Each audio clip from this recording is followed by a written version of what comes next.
At my son's wedding, my daughter-in-law, Sally, said loud enough for everyone to hear, "Step out of the frame. You ruin the aesthetic." Her mother laughed and clapped her hands like she was watching a comedy show. But my son, Mike, didn't laugh.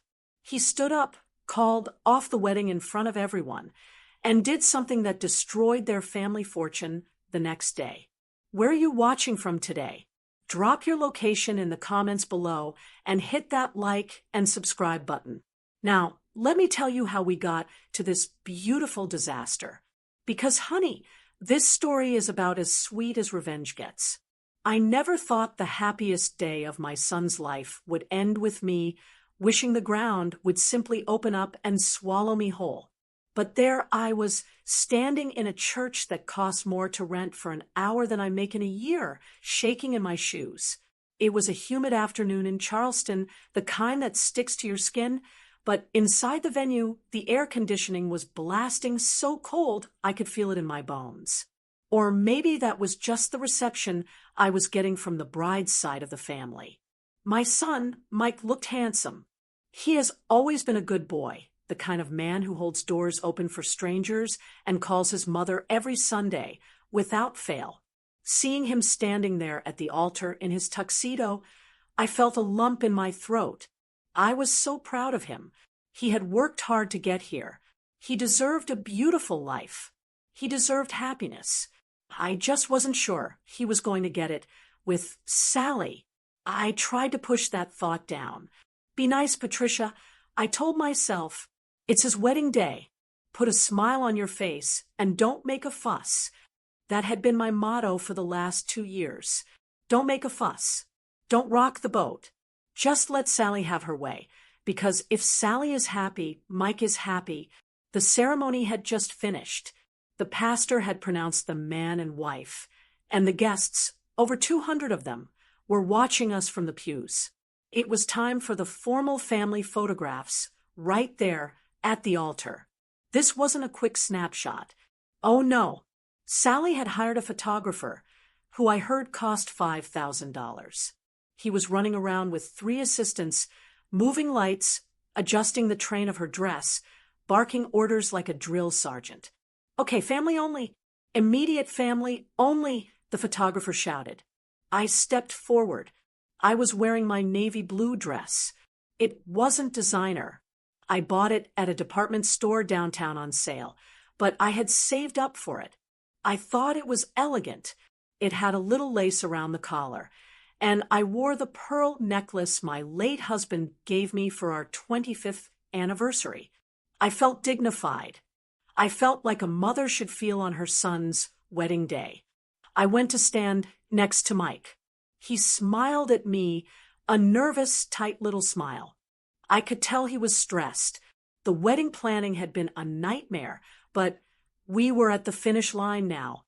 "Okay, squeeze in tight," the photographer yelled. Mother of the groom, moving closer to the bride. "We need to see the connection." I took a small step towards Sally. She was glowing, I have to give her that. Her dress was stunning, covered in crystals that caught the light. But her eyes were cold, stone cold. As I moved closer, I saw Sally flinch. Just a little, like I was something dirty that had brushed against her pristine white gown. Then she held up her hand. Palm out. "Stop." The photographer lowered his camera. "Is everything okay, Sally?" The entire church went quiet. You know, that kind of silence where you can hear a pin drop. It was like the air had been sucked out of the room. 200 people were watching. My friends from the neighborhood were there. My pastor was there. Sally didn't look at me. She looked at the photographer. Then she pointed a manicured finger in my direction. "He can't take the photo yet," Sally said. Her voice wasn't a whisper. She didn't try to be discreet. She spoke clearly, her voice echoing slightly in the large stone room. "Why not?" the photographer asked, confused. Sally turned her head slowly and looked me up and down. Her eyes lingered on my department store dress, then on my pearls, and finally on my face. She let out a heavy, dramatic sigh of exhaustion. "Patricia," she said, "step out of the frame." I blinked. I thought I had misheard her. "Excuse me?" I asked softly. I said, "Step out of the frame." Sally repeated, louder this time. She smoothed the front of her dress, looking bored. "You're ruining the aesthetic. Look at you. You look like a dreary old maid. This is a high-end wedding. We need photos for Vogue. Patricia, not for the brochure of a nursing home." The words hit me like a physical slap. I actually took a step back, my hand flying up to cover my mouth. A nursing home. I am 62 years old. I am active. I volunteer. I take care of my own home. I am not decrepit. But in that moment, she made me feel like dust. From the front row, a laugh rang out. It was a sharp, cruel cackle. I looked over and saw Patricia Walsh, Sally's mother, covering her mouth, her shoulders shaking with amusement. She was wearing a champagne-colored gown that probably cost more than my house. She looked at me with pure pity mixed with amusement, like I was a clown hired for her entertainment. Then the whispers started, a low hum of gossip spreading through the pews. Did she really just say that? Oh, that poor woman. Well, her dress is a bit plain, isn't it? My face burned. I have never felt shame like that in my life. I felt naked. I wanted to run. My instinct was to protect Mike, to not make a scene. I clutched my purse tight against my stomach, my knuckles turning white. I'm sorry, I stammered, my voice trembling. I'll stand to the side. I started to turn away. I was going to do it. I was going to walk off that altar and let her have her picture. I was going to let her erase me from the memory of my son's wedding just to keep the peace. I had been doing it for 2 years. Why stop now? No. The voice was low, but it stopped me in my tracks. It wasn't the photographer. I turned back. Mike hadn't moved. He was staring at the back of Sally's head. His hands were balled into fists at his sides. He was turning a shade of red I hadn't seen since he was a toddler throwing a tantrum. But this wasn't a tantrum. This was something else. He was shaking, not with nerves, with rage. Sally rolled her eyes. "Mike, don't start. Just let her move so we can get this over with. My feet are killing me." Mike didn't answer her. He didn't look at me either. He kept his eyes glued to the woman he had just promised to love and cherish until death do them part. Slowly, deliberately, Mike stepped away from the altar. He stepped away from Sally. He reached up to his lapel. There was a small microphone clipped there, a lavalier mic that had been used for their vows, so everyone in the back could hear. He unclipped it. He held it in his hand like a weapon. "Mike," Sally said, her voice finally showing a hint of uncertainty. "What are you doing? The lighting is perfect right now." Mike raised the microphone to his lips. A high-pitched screech of feedback whined through the speakers, making half the guests cover their ears. It silenced the whispers instantly. Mike looked Sally dead in the eye. His voice didn't shake. It was cold. It was final. "You're right, Sally," he said, his voice booming through the church, reaching every single person in the room. "You are absolutely right about the aesthetic. To understand why my son stood there with a microphone in his hand, trembling with a rage I had never seen before, you have to understand that this didn't happen overnight. That moment at the altar wasn't an explosion. It was the final crack in a dam that had been holding back a flood for 2 long years. They say a mother knows when something isn't right. I felt it the very first day Mike brought Sally home, but I ignored it. I shoved that gut feeling down deep because I wanted my son to be happy. I told myself I was being judgmental. I told myself I was just having a hard time letting go of my only child. But you can't ignore cruelty forever. especially when it comes in small doses, day after day, like poison. It started with a sweater.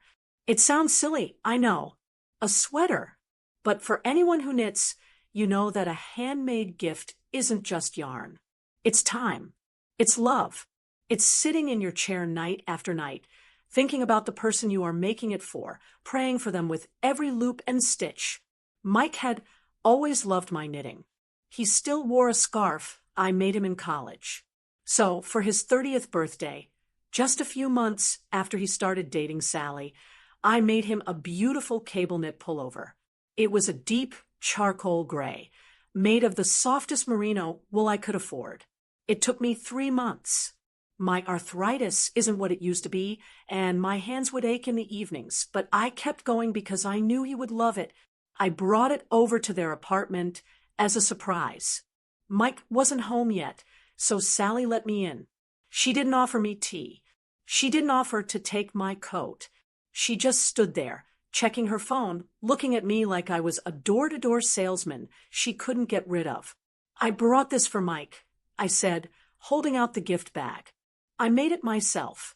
Sally took the bag. She didn't smile. She pulled out the sweater, holding it by the shoulder with 2 fingers like it might be contagious. "It's rustic," she said, wrinkling her nose. "It's wool," I said proudly. "It will keep him warm in the winter." She dropped it back into the bag. "Mike doesn't really wear homemade clothes anymore. Patricia, he's an executive now. He wears cashmere. He wears tailored suits. This looks a bit dusty, like something you'd find in a donation bin." I felt my face go hot. "It's brand new. I'll put it in his closet," she sighed. 2 weeks later, I was over there again, helping Mike move some boxes. I went to throw something in the kitchen trash can, and there it was, my charcoal gray sweater. It was sitting right on top of coffee grounds and eggshells. It wasn't even donated. It was just thrown away like garbage. I pulled it out, my hands shaking. I tried to brush the coffee grounds off the wool. When Mike walked in, I hid it behind my back. I shoved it deep into my purse before he could see. I took it home, washed it, and put it in my cedar chest. I never told him. I didn't want him to fight with her. I didn't want to be the reason they argued. "Lord, give me patience," I prayed that night. "Let me be bigger than this." But patience is hard when you are being erased in your own home. The next major blow came at Thanksgiving. It was the first holiday they were spending with me. I was so excited. Since my husband passed, the house can feel awfully quiet, so having noise and life in the kitchen again was all I wanted. I cooked for 2 days straight. I made my husband's favorite stuffing with the sausage and sage. I made the sweet potato casserole Mike has loved since he was 5 years old. I polished the silver. I ironed the good tablecloth. I wanted everything to be perfect for Sally. I wanted to show her that she was welcome, that she was family. They arrived an hour late. Mike looked apologetic, but Sally just breezed in, not even apologizing. She walked into my kitchen, sniffing the air. "It smells very heavy in here," she said. "It's roasting turkey," I said, smiling. "Dinner is almost ready." She walked over to the stove and lifted the lid on the green beans. She looked at the butter, glazing them, and recoiled. "Oh, I can't eat this." "Excuse me?" "I'm on a strict clean eating plan right now," she said, turning to Mike. "Babe, did you not tell her? I can't eat all this grease. My pores will clog instantly." I didn't know," Mike mumbled. "Mom cooks traditional Southern food." "Sal, it's good. It's a heart attack on a plate," she said flatly. Then she pulled out her phone. "Don't worry, Patricia. I handled it." 20 minutes later, just as I was carving the turkey I had spent 6 hours basting, the doorbell rang. It was a delivery driver from a high-end seafood restaurant downtown. He brought in 3 trays of poached salmon, steamed asparagus, and wild rice. Sally sat at my dining room table, pushing my antique china aside to make room, for her plastic takeout containers. She ate her salmon while Mike and I ate the turkey. She didn't taste a single thing I made, not even a bite of the pie. I watched my son eat in silence. He looked miserable. He kept glancing at me, his eyes pleading. "I'm sorry, Mom." I smiled at him. I swallowed the lump in my throat along with my dry turkey. "It's okay, honey," I said, "as long as we're all together." That was my mistake. I made it okay. I taught her that she could treat me like dirt, and I would just smile and ask for more. By the time the engagement party rolled around, I had been demoted from mother of the groom to unpaid staff. The party was at the Walsh family estate. It was a sprawling mansion with marble floors and pillars that looked like they belonged in Rome. I arrived early, wearing a nice floral dress, hoping to help set up. Sally's mother, Patricia Walsh, we share a name, but that is the only thing we share, was already 3 glasses of champagne deep. She was sitting on a velvet sofa, laughing with her friends. When I walked in, she waved a limp hand at me. "Oh, good, you're here," she said. "The coat check girl called in sick." I stood there, confused. "Oh, that's a shame." Sally came clicking down the stairs in her heels. She didn't say hello. She just thrust a stack of plastic hangers into my arms. "Patricia, we really need someone to man the front closet," Sally said. "Since you don't really know anyone here, it would be a huge help. You can just grab people's coats as they come in and hang them up. Make sure you give them a ticket so things don't get lost." I looked at the hangers in my arms. But I'm the mother of the groom. I should be in the receiving line. I should be meeting your family. Sally laughed. It was a cold, dry sound. Mom is handling the receiving line. Besides, people might get confused. You look so helpful. Just do this for me, please? I'm so stressed out. She played the victim so well. So I did it. I stood in a closet for 3 hours at my own son's engagement party. I took fur coats from women who looked through me like I was invisible. I hung up wet umbrellas. I smiled and said, "Enjoy the party," while I listened to the music and laughter from the other room. Mike came looking for me eventually. He found me standing among the coats, my feet aching. "Mom," he asked, horrified, "what are you doing in here?" Sally needed help with the coats. I lied. I didn't mind. "You shouldn't be working," Mike said, his jaw tight. "Come on. Come have a drink."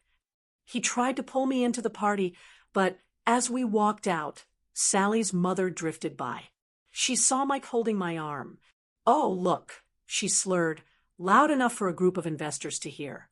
"Mike is so sweet to the help. Isn't that charming?" Mike froze. I felt his arm go rigid under my hand. I squeezed his arm. "Don't," I whispered. "Don't make a scene. Not tonight. Let's just get through the wedding. Let's just get through the wedding." That became my mantra. I said it when Sally banned me from the bridal shower because I wouldn't understand the games. I said it when she told me I couldn't give a speech at the rehearsal dinner because there wasn't enough time in the schedule. I spent so many nights on my knees by the side of my bed, my Bible open to Corinthians. Love is patient, love is kind. It does not envy, it does not boast, it is not proud. It does not dishonor others, it is not self-seeking, it is not easily angered, it keeps no record of wrongs.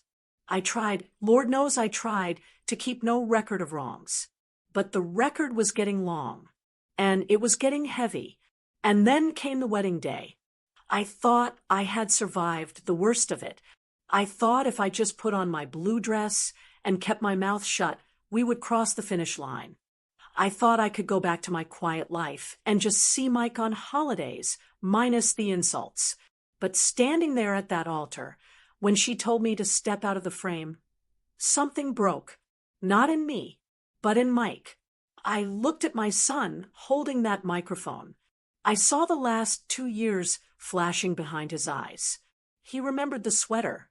He remembered the turkey, He remembered finding me in the coat closet. He remembered every time I squeezed his arm and said, "It's okay, honey." And finally, for the first time in his life, he decided that it wasn't okay. Before we get back to that microphone, in Mike's hand, you need to see the morning that led us there. Because if the last 2 years were a slow burn, the morning of the wedding was a forest fire. I woke up that day with a pit in my stomach. You know that feeling when you have to go to the dentist for a root canal? That was exactly how I felt on my only son's wedding day. I prayed for peace while I drank my coffee. I prayed that I could just be a ghost. Invisible, silent, and problem-free. I arrived at the venue at 8 a.m. sharp, just like the schedule said. The venue was an old historic hotel, the kind with crystal chandeliers in the lobby and velvet chairs that looked too expensive to sit on. It was beautiful, I won't deny that. But the atmosphere wasn't joyful. It was terrified. The moment I walked into the bridal suite, the tension hit me like a wall of heat. Sally was sitting in a high-backed chair, surrounded by 3 hair stylists. She wasn't smiling. She was screaming. I said soft curls. "Soft," she shrieked, batting a stylist's hand away. "You're making me look like a poodle. Do you want to ruin my life? Fix it." The poor girl looked like she was about to cry, her hands shaking as she reached for the curling iron. I stood in the doorway, clutching my purse. I wanted to say hello, but I was afraid to draw fire. I looked around the room. Her bridesmaids, 6 of them, all tall and blonde like her, were huddled in the corner, whispering. They didn't look like friends. They looked like employees trying to avoid the boss's wrath. Then I heard it, a comment that made my blood run cold.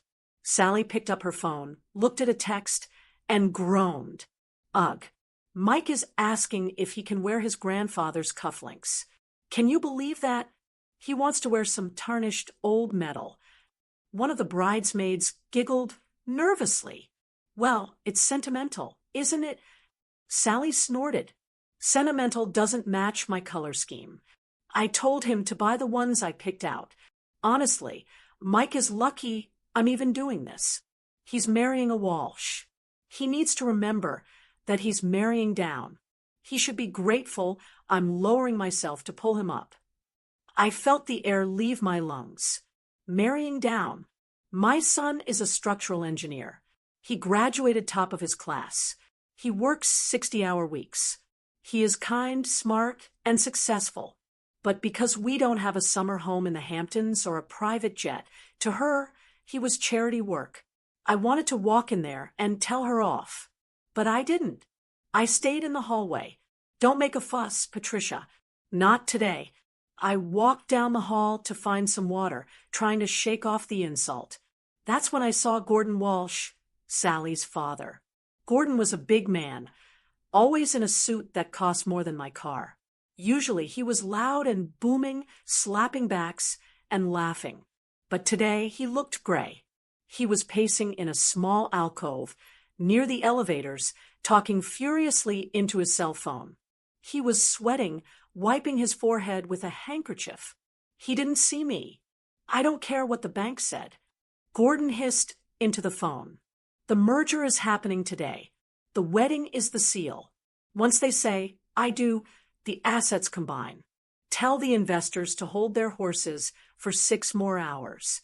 If they pull out now, we lose everything. Do you hear me? Everything. He hung up and leaned his head against the wall, breathing hard. I stood frozen. Merger? Assets combining? I knew families like the Walshes cared about money, but the way he said it, it sounded desperate.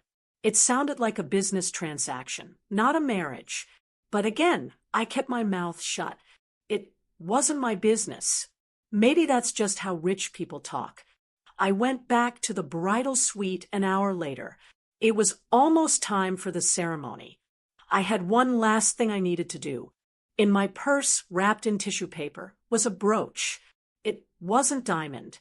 It was a simple gold pin in the shape of a dove, with a small pearl in the center. It had belonged to my great-grandmother. She wore it on her wedding day in 1920. My mother wore it. I wore it. It was the only heirloom our family had. It represented endurance. It represented a love that lasted through wars and depressions. I knocked on the door frame. The room had cleared out a bit. Sally was standing in front of the full-length mirror, admiring herself. "Sally," I said softly. She turned. She didn't smile. "What is it, Patricia?" "I'm about to put the dress on. I don't have time for chatting." I walked over, my hands trembling slightly. I unwrapped the tissue paper. "I wanted to give you this," I said, holding out the gold dove. "It's been in our family for 4 generations. The women in our family wear it on their wedding day for good luck. It's not much, but it means a lot to us. I'd be honored if you pinned it inside your dress, or maybe on your bouquet." I held my breath. I thought, maybe this will be the moment. Maybe she'll see that I'm trying. Maybe she'll soften. Sally looked at the brooch in my hand. She didn't touch it. She looked at it like I was handing her a dead bug. She laughed. A short, sharp sound. "Patricia," she said, shaking her head. "Look around you." She gestured to the room filled with designer shoes and expensive champagne. "Does that look like it belongs here?" It's family," I whispered. "It's tacky," she said.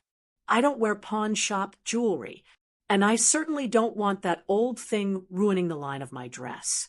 Keep your trinkets. Give it to a charity shop or something." She turned her back to me. "Now, please leave. I need to get dressed, and you're in the way." I stood there for a moment, staring at the back of her head.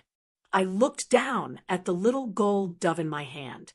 I slowly wrapped it back up in the tissue paper. I put it back in my purse. I didn't cry. I was past crying. I felt something else settling in my chest. It was cold and heavy like a stone. I walked out of that room. I went to the church. I sat in the front pew. I watched my son watch her walk down the aisle. I saw the way he looked at her, with hope, with love. And I felt sick, because I knew, deep down, that she didn't see a man. She saw a prop. She saw a way to fix whatever was wrong with her father's bank account. She saw someone she could control.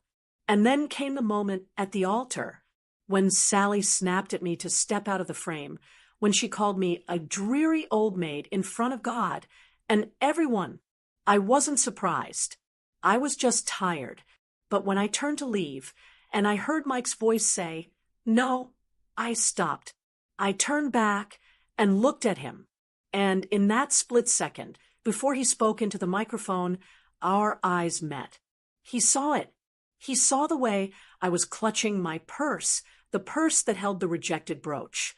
He saw the humiliation in my posture. He saw the last 2 years written on my face. He looked at Sally, and for the first time, the blinders were gone. He didn't see a princess. He saw the ugliness. He saw the woman who threw away a sweater. He saw the woman who called his mother the help. He saw the woman who just called his mother a nursing home reject. The rage in his eyes wasn't just about the photo. It was about everything. He raised that microphone. The feedback screeched, and as the sound died down, I saw Gordon Walsh in the front row sit up straight, panic flashing in his eyes. He knew. He knew the deal was about to collapse. Mike took a breath, and then he let it all burn down. The feedback from the microphone died down, leaving a silence so heavy you could feel it pressing against your chest. 200 people were staring at the altar. No one was breathing. Even the photographer had lowered his camera, sensing that something was happening that couldn't be fixed with a filter. Mike stood there, his chest heaving slightly, staring straight at the woman he had just married 10 minutes ago. He looked at Sally, really looked at her, as if seeing a stranger for the first time. "You're right about the aesthetic," Mike repeated, his voice booming through the speakers, steady and cold as ice. "And because I agree with you, I am removing the ugliest thing in this room from my life. Sally blinked, a confused smile twitching at the corner of her mouth. She thought he was joking. She actually thought he was making a bad speech. Mike, what are you talking about? She laughed nervously, glancing at the guests. Put the mic down. You're embarrassing me. Mike didn't put the mic down. He turned his back to her. He faced the congregation, his friends, my friends, her wealthy family, the business partners. He looked at all of them. I would like to apologize to everyone who traveled here today. Mike said. The calmness in his voice was terrifying. I am sorry for the wasted time. I am sorry for the expense. But there will be no reception. There will be no dinner. And there is no marriage. A gasp rippled through the church. It sounded like a wave crashing. People started whispering immediately. Gordon Walsh stood up in the front row, his face turning a deep, dangerous shade of purple. Mike, Gordon barked. Sit down and stop this nonsense immediately. Mike didn't even look at him. He turned back to Sally. She wasn't laughing anymore. Her face had gone pale, her mouth hanging open. You can't do this, she whispered. We just said the vows. We signed the papers. I'll have the annulment filed by Monday morning. Mike said, fraud is a valid reason, and marrying me under false pretenses, pretending to be a decent human being, counts as fraud in my book. Decent? Sally shrieked. Her voice cracked, losing all its polished elegance. I am the best thing that ever happened to you. You are nothing without my family. You are a boring engineer with a pathetic little life, and I gave you status. Mike shook his head slowly. You gave me a headache, Sally. That's all you gave me. He took a step closer to her. He wasn't intimidated by her expensive dress or her shouting. He looked powerful. For 2 years, I watched you, Mike said, and he was speaking into the microphone again, so everyone heard every word. I watched you treat waitstaff like garbage. I watched you sneer at gifts because they weren't expensive enough. I watched you isolate me from my friends. He pointed a finger at me. I was still standing there, frozen, my heart hammering against my ribs like a trapped bird.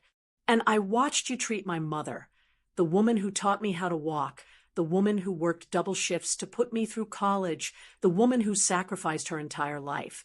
So I could stand here today. I watched you treat her like she was dirt on your shoe. Tears pricked my eyes. I put a hand to my chest. He had seen it. He had seen all of it. She knit you a sweater, Mike said, his voice cracking just a little with emotion. And you threw it in the trash with the coffee grounds. Did you think I didn't see that? I found it, Sally. I found it in the garbage. Sally's eyes went wide. She didn't deny it. She just looked annoyed that she got caught. It was ugly, she screamed. It was scratchy and ugly. Why does it matter? It matters, Mike roared, losing his cool for just a second. Because she made it with her hands. Because she loves me. You don't know what that word means. You don't love anyone but yourself and that image in the mirror. He took a deep breath, composing himself. You told her to step out of the frame, Mike said softly. You said she ruined the aesthetic. Well, Sally, you're right. She doesn't fit in your picture because your picture is fake. It's shallow and it's cruel. And my mother, he looked at me and his eyes softened. He looked like my little boy again. My mother is real. She is kind. And she has more class in her little finger than you and your entire family have in your bank accounts. Sally snapped. The humiliation was too much for her. She let out a scream of pure rage, her face twisting into something unrecognizable. She lunged at him. She pulled back her hand, aiming to slap him right across the face in front of 200 witnesses. I gasped, reaching out as if I could stop it from 10 feet away. But Mike was faster. He caught her wrist in midair. He didn't squeeze it. He didn't hurt her. He just stopped it. He held her hand there, firm and strong. Don't, he warned low in his throat. Do not touch me again. He released her hand, pushing it away from him with disgust. Sally stumbled back, tripping slightly on her massive train. She looked around the room, desperate for an ally. She looked at her mother. Patricia Walsh was slumped in the pew, her mouth open, her champagne glass tilting dangerously in her hand. She looked at her father. Gordon was furiously texting on his phone, probably trying to save whatever business deal had just gone up in smoke. No one stood up for her. No one said a word. Mike unclipped the microphone from his hand and let it drop to the marble floor. It made a loud thud that echoed in the silence. He turned his back on her for the last time. He walked over to where I was standing. I was shaking. I felt lightheaded. I looked up at him. My son, this man who had just blown up his entire life to defend my honor. Mike, I whispered. Mike, you don't have to. Yes, I do, Mom, he said. He reached out and took my hand. He tucked my arm through his, just like he had when he walked me to my seat earlier that day. Come on, he said, gentle. Let's go get a burger. I'm starving, and I know you hate the food here anyway. I let out a wet, breathless laugh. I do hate the food here. I admitted. I know, he smiled. Let's go. We started walking. We walked past the stunned photographer, who was still holding his camera but hadn't taken a single picture. We walked down the steps of the altar. As we moved down the aisle, past the rows of guests, I held my head high. I didn't look at the floor. I looked straight ahead. I saw my friends in the third row, Carol and Linda, and they were beaming. Linda gave me a little thumbs up. Behind us, the silence broke. Mike, get back here. Sally screamed. It was a raw, guttural sound. You can't leave me. Everyone is watching. My dress cost $10,000. You are ruining everything. She sounded like a toddler who had been told she couldn't have candy. She was stomping her foot, her face red and blotchy, screaming at his back. I will sue you, she shrieked. My father will destroy you. Mike, look at me. Mike didn't flinch. He didn't pause. He didn't turn around. He just kept walking, matching his stride to mine. We reached the heavy oak doors at the back of the church. Mike pushed them open, and the humid Charleston heat hit us. It felt wonderful. It felt like freedom. As the doors swung shut behind us, muffling the sound of Sally's screaming, Mike let out a long, deep breath. He loosened his bow tie and undid the top button of his shirt. He looked at me, and for the first time in 2 years, his eyes looked clear. He looked peaceful. I'm sorry it took me so long, Mom, he said quietly. I squeezed his arm, leaning my head against his shoulder. It's okay, honey. You're here now. We walked toward the parking lot, leaving the expensive aesthetic behind us, ready to start over. But as we got into his car, I saw Gordon Walsh running out of the church side door, phone to his ear, looking like a man whose life was about to end. And I knew, right then, that the drama wasn't over. It was just beginning. We didn't go to a fancy restaurant. We didn't go to a steakhouse. We went to the drive-thru of a burger joint on the way back to my house. 20 minutes after leaving the church, Mike and I were sitting at my small kitchen table. It was the same table where he did his homework as a boy. It was the same table where we ate that disastrous Thanksgiving dinner with Sally. But this time, the air didn't feel heavy. It felt light. Mike was still wearing his tuxedo trousers and white shirt, but he had taken off the jacket and rolled up his sleeves. He was holding a greasy cheeseburger with both hands, taking a bite like it was the best meal he had ever tasted. I watched him, sipping a cup of tea I had made to calm my nerves. I still couldn't believe what had just happened. I kept expecting the police to show up or for someone to wake me up from this surreal dream. Is it good? I asked softly. Mike swallowed and wiped his mouth with a paper napkin. He looked at me, and a genuine smile crinkled the corners of his eyes. Mom, this is better than that $50 a plate dry chicken they were going to serve. Trust me. I chuckled, but my hands were still trembling a little around my mug. I'm in shock, Mike. I can't believe you did that. I should have done it 6 months ago, he said, his face growing serious again. I let it go on too long. I let her treat you like a doormat because I don't know. I thought she would change. I thought once we were married, the pressure would be off and she'd be nice. She was under a lot of stress, I said automatically. It was a habit, making excuses for her. Mike shook his head firmly. No, stress reveals who you really are, Mom. It doesn't change who you are, and who she is cruel. For a moment, it was peaceful, just a mother and son eating lunch on a Saturday afternoon. It felt like we had escaped a war zone and lived to tell the tale. Then, the phone started ringing. It wasn't a normal ring. It was a barrage. My cell phone, which was sitting on the counter, lit up with a notification. Then another. Then another. It buzzed and dinged relentlessly, dancing across the countertop. Mike's phone, which he had placed face down on the table, started vibrating so hard it rattled the silverware. I reached for my phone, my heart jumping into my throat. Who is it? I looked at the screen. It was a text from my friend Linda, then a text from my cousin in Ohio, then a notification from Facebook. I opened Facebook.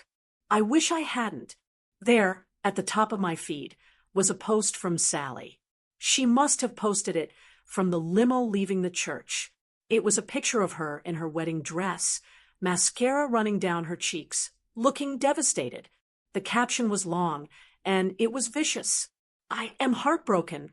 It read, "Today was supposed to be the happiest day of my life. Instead, I was left at the altar by a man who I thought loved me. But it turns out he is controlled by his toxic, abusive mother who couldn't stand to see him happy. Patricia Dillon has made my life a living hell for 2 years, and today she finally won. She destroyed my wedding because she was jealous. Please pray for me and my family as we deal with this trauma." I felt the blood drain from my face. Toxic, I whispered. Abusive, I handed the phone to Mike.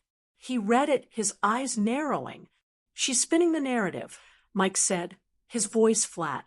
"She knows she looked bad in that church, so she's trying to get ahead of the story. She wants to be the victim." "People are commenting," I said, watching the numbers climb. "People are believing her, Mike. Look at this." I read a comment out loud. "Oh my God, Sally, I'm so sorry. His mom sounds like a monster."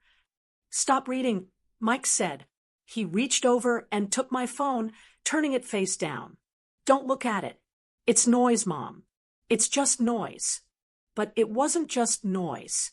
It was my reputation. I have lived in this town for 40 years. I go to church. I volunteer at the library. The idea that people were reading lies about me, lies that called me abusive, made me feel physically sick. Then, Mike's phone began to ring. It wasn't a text this time. It was a call. Mike looked at the screen. The name Gordon Walsh flashed in big letters. Mike took a deep breath. He pressed the speaker button so I could hear and set the phone down between us. "Hello, Gordon," Mike said calmly. "You son of a bitch." Gordon's voice was so loud it distorted the speaker. He was screaming. I could hear things crashing in the background, like he was throwing furniture. "You humiliated us." Gordon roared. "You humiliated my daughter. You humiliated my wife. Do you have any idea who I am? Do you have any idea who you just messed with?" "I think I do," Mike said, taking another bite of his fry. He was remarkably cool. "You think this is funny?" Gordon screamed. "I have investors calling me asking if I'm bankrupt. You made us look like fools. And you are going to pay for it. Literally." "Is that so?" Mike asked. "You're damn right." Gordon yelled. The venue cost $40,000. The catering was $30,000. The flowers, the band, the dress. I am tallying up the bill right now, Mike. It is well over $150,000. And I expect a check on my desk by Monday morning. I gasped. $150,000. That was an impossible amount of money. And if I don't pay, Mike asked, then I will sue you for every penny you will ever make. Gordon spat. I will garnish your wages until you are 90. I will take your car. I will take your condo. I will sue you for emotional distress, for breach of contract, for fraud. I will bury you in court fees so deep you'll need a snorkel to breathe. I will ruin you, Mike. You hear me? I will ruin you. The line went dead. Gordon had hung up. The silence in the kitchen was different now. It wasn't peaceful. It was terrified. I looked at my son. He was a structural engineer. He made good money, but he didn't have that kind of money sitting in a bank account. He had student loans. He had a mortgage. A lawsuit like that could destroy his credit, his career, his entire future. And it was my fault. If I had just stepped out of the frame, if I had just let her insult me, none of this would be happening. I had let my pride get in the way, and now my son was going to pay the price. I looked around my kitchen. I looked at the wallpaper I had put up 10 years ago. I looked at the backyard, where Mike used to play catch. I own this house free and clear. My husband had paid off the mortgage right before he died. It was my only real asset. It was my nest egg. I knew what I had to do. Mike, I said, my voice shaking. He looked up. Yeah, Mom. I'll sell the house. Mike stopped chewing. He stared at me. What? The house? I said, gesturing around us. It's worth, I don't know, maybe $300,000 in this market.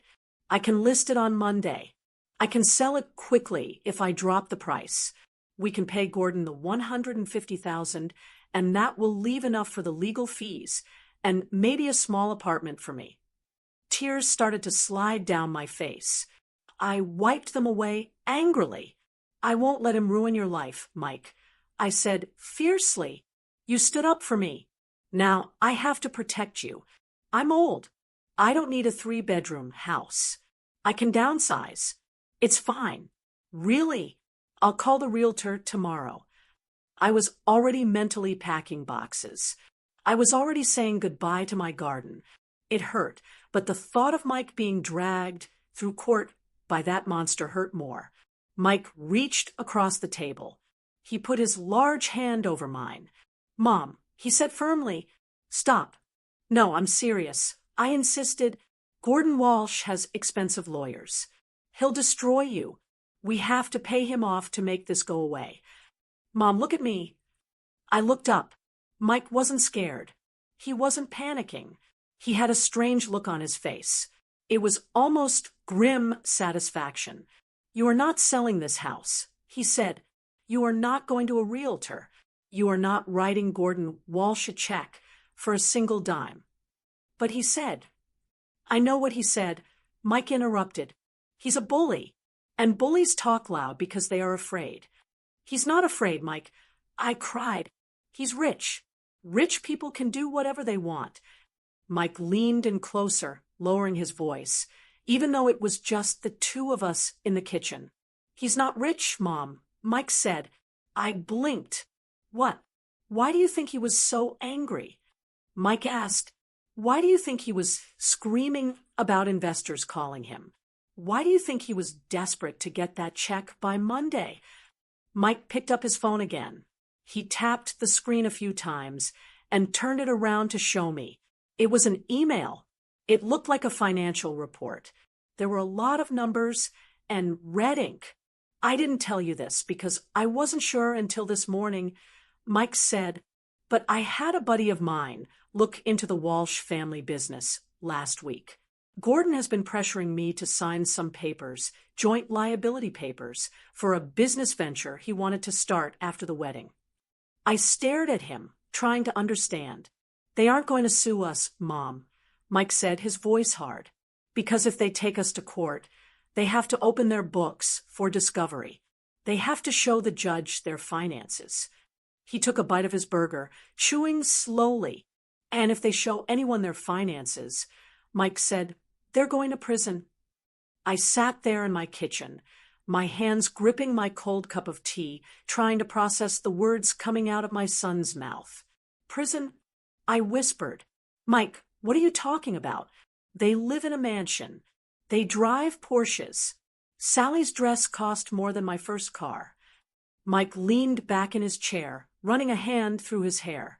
He looked tired, but relieved. The secret he had been carrying was finally out in the open. It's all smoke and mirrors, Mom, he said quietly. It's all a show. He started to explain, and as he spoke, the pieces of the puzzle began to click into place. It started about 3 months ago, right when the wedding planning went from stressful to manic. Gordon Walsh had invited Mike out for drinks at his country club. Mike thought it was a bonding gesture, a welcome to the family moment. But Gordon hadn't wanted to talk about football or fishing. He wanted to talk about business. He kept pushing this investment opportunity, Mike told me. He said he was expanding his real estate development company into commercial zoning. He said it was a guaranteed gold mine. But there was a catch. What catch? I asked. He needed a partner with clean credit and liquid assets to secure the bridge loan. Mike said, he gave me this whole speech about how his assets were tied up in offshore accounts for tax purposes, so he couldn't access the cash quickly enough. He wanted me to co-sign. I frowned. But you're an engineer, Mike. You do well, but you don't have millions of dollars. Exactly, Mike nodded. That's what I told him. I said, Gordon, I have a 401k and a condo. I'm not a whale. But Gordon got intense. He put his hand on my shoulder and squeezed it just a little too hard. He said, you have impeccable credit, son, and you have steady, verifiable income. That's what the banks want to see right now. They're spooked by the market. They need stability. You are the stability. Mike had felt uncomfortable. He told Gordon he'd think about it, but Gordon didn't let up. He started sending documents over. He started talking about how families share burdens and rewards. He even brought it up at the rehearsal dinner, whispering in Mike's ear while he was toasting the happy couple. That's when I got suspicious. Mike said, rich people don't usually beg for co-signers, Mom. So I called my buddy Dave. I knew Dave. He and Mike had been roommates in college. Dave was a forensic accountant now. He was the kind of guy who found joy in spreadsheets the way other people found joy in art. I asked Dave to do a little digging. Mike continued. I just wanted to make sure everything was legit before I signed anything. I didn't want to accidentally get involved in something shady. And I prompted, leaning forward. Mike tapped his phone screen again. Dave called me this morning, right while I was getting dressed for the wedding. That's why I was so quiet in the limo. He turned the phone around so I could see the email properly. It was full of legal terms I didn't fully understand. Insolvency, leveraged debt, liquidity crisis, but the numbers at the bottom were in bright, angry red. The Walsh Empire is a house of cards, Mom, Mike said, his voice dropping low. They haven't made a profit in 5 years. They are leveraging debt to pay off other debt. They have 3 lawsuits pending against them from contractors they never paid. That mansion, it has a 2nd and a 3rd mortgage on it. The cars, leased, and they are behind on the payments. My jaw dropped. But the wedding, the flowers, the champagne, how could they afford all that? They couldn't, Mike said simply. Dave thinks they put it all on credit cards or took out high-interest personal loans, betting everything on this merger. The merger? I asked. Me, Mike pointed to himself. I was the merger. Gordon needed me to sign those papers today. He needed my name on that loan application by Monday morning. If I signed, the bank would release the funds, he could pay off the immediate debts, and keep the charade going for another year. I sat back, stunned. I felt a wave of nausea wash over me. So, it wasn't about love, I whispered. It was never about love. I think Sally might have convinced herself she loved me. Mike shrugged. In her own way. But for Gordon, I was a life raft. I was the sucker with the 800 credit score, who was going to bail out his sinking ship. It made sense. It made terrible, painful sense. I thought back to the engagement party. I remembered how Sally treated me like hired help. I remembered how she called my home outdated. It wasn't just snobbery. It was insecurity. She needed to feel superior because deep down, she knew she was standing on quicksand. She needed to push me down to keep herself up. And Gordon, that phone call in the hallway. The wedding is the seal. Once they say I do, the assets combine. He wasn't talking about a spiritual union. He was talking about accessing my son's financial stability. They needed me, Mike said, a bitter laugh escaping his lips. They looked down on us, Mom. They treated you like dirt because you shop at Target and drive a Honda, but they needed us. They needed exactly what we have: honesty, hard work, and paying our bills on time. And when you walked out, I started. The deal died. Mike finished. The investors and the bankers were there, Mom.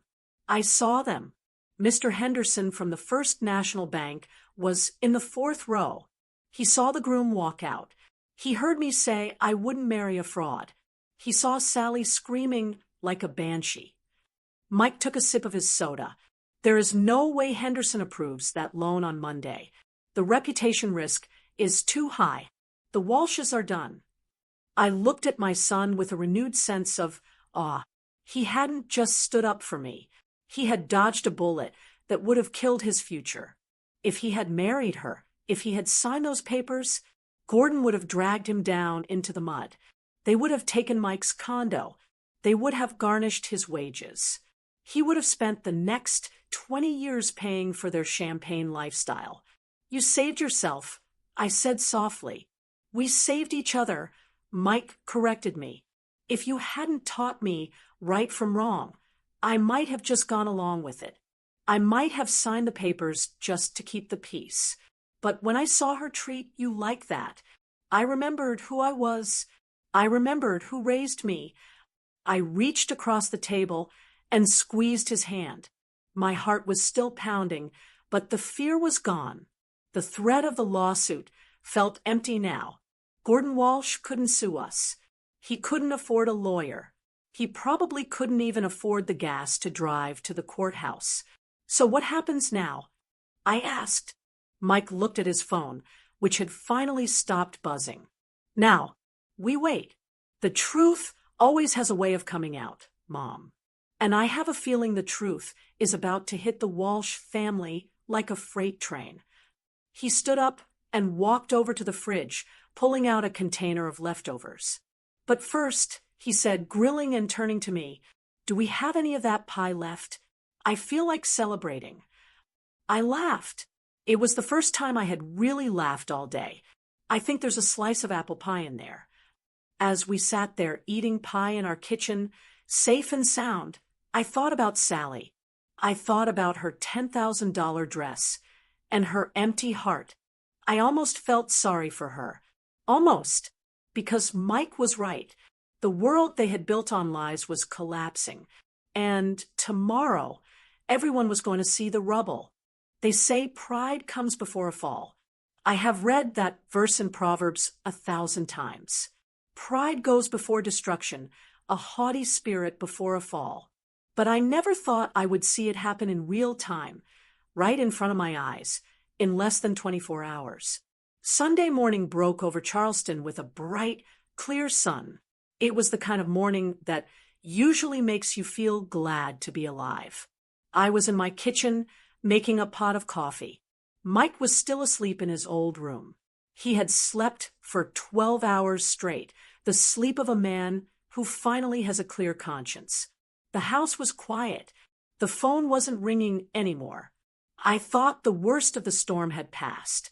I thought we would just deal with the gossip for a few weeks and then move on.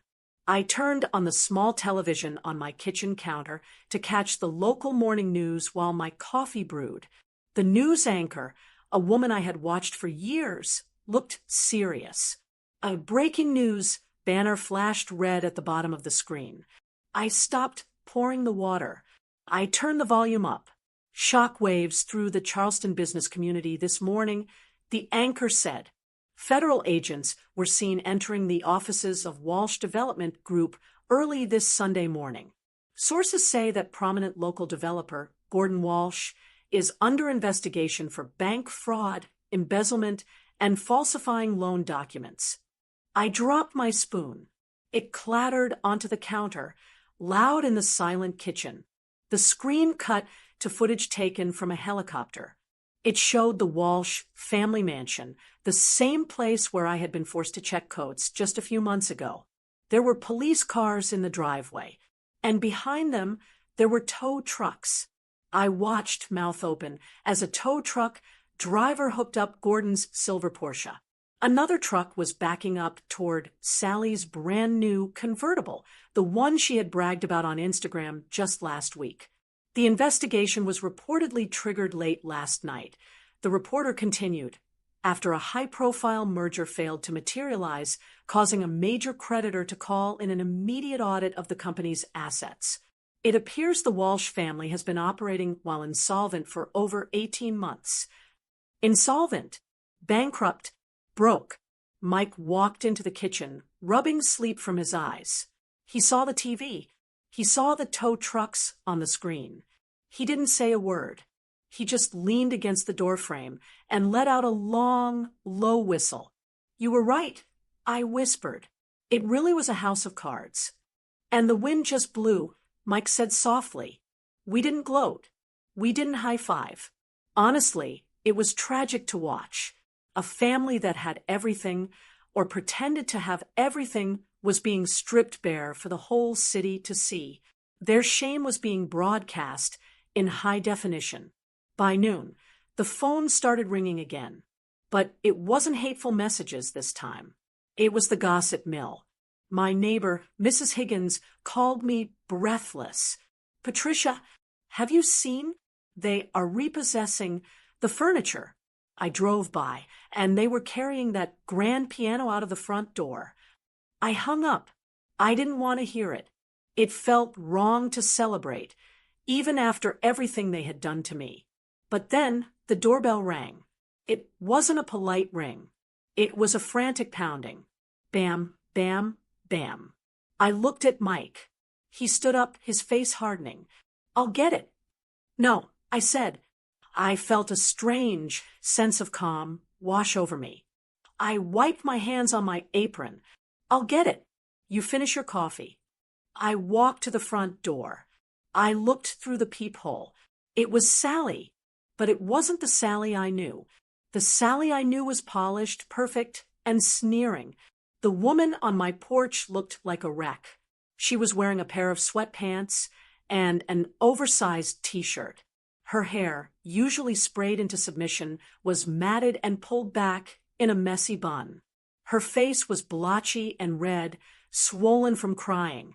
She had no makeup on. She looked young and scared.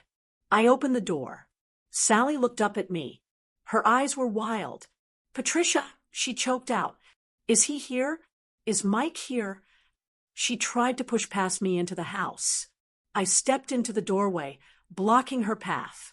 I didn't push her, but I didn't move. He's here, I said calmly.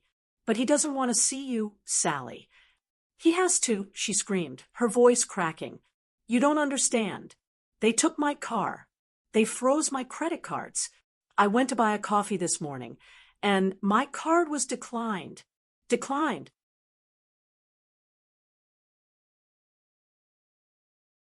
She was hysterical. She was shaking. My dad is meeting with lawyers, but they say he might go to jail. Tears streamed down her face. We need cash, Patricia. We need bail money. We need to hire a defense team. Mike, Mike has savings. I know he does. He has that retirement fund. If he just signs the loan papers now, we can fix this. We can backdate it. I stared at her. Even now, with her world burning down around her, she wasn't here to apologize. She wasn't here because she missed her husband.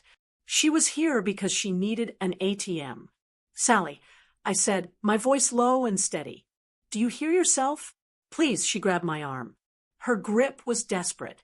Tell him to come out. Tell him I love him. Tell him I'm sorry about the wedding. I was just stressed. I didn't mean it. I'll apologize to everyone. I'll do whatever you want. Just tell him to help us. She was begging. The girl who had looked at my food with disgust, who had treated me like a servant, was now clinging to my sleeve like a drowning child. I looked at her hand on my arm. Then I looked into her eyes. You don't love him, I said. I do, she sobbed. No, Sally.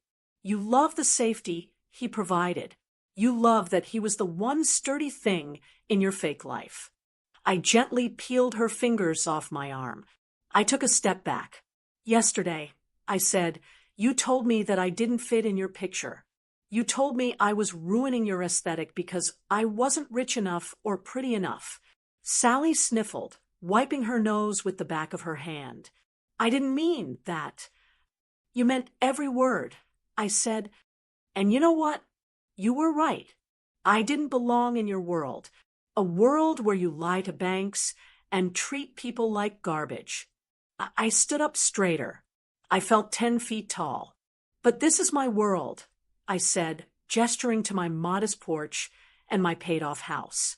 In this house, we tell the truth. In this house, we treat people with respect. And in this house, we don't use people. Mike appeared in the hallway behind me.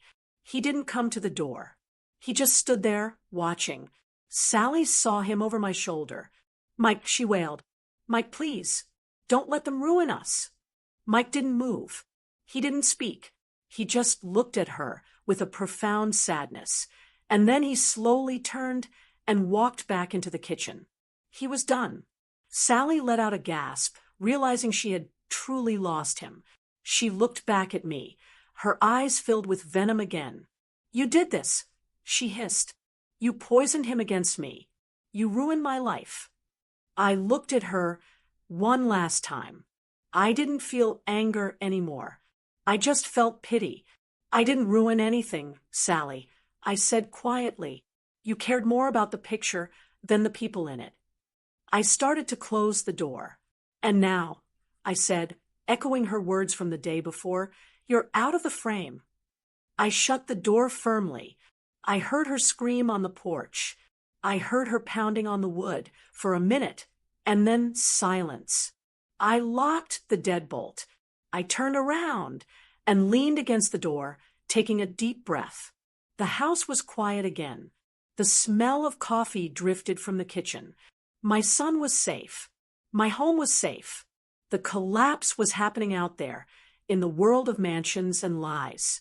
But in here, everything was exactly as it should be. It has been 6 months since the day the tow trucks pulled up to the Walsh mansion. 6 months since I closed my front door on Sally's screaming face. And let me tell you, my house has never been quieter.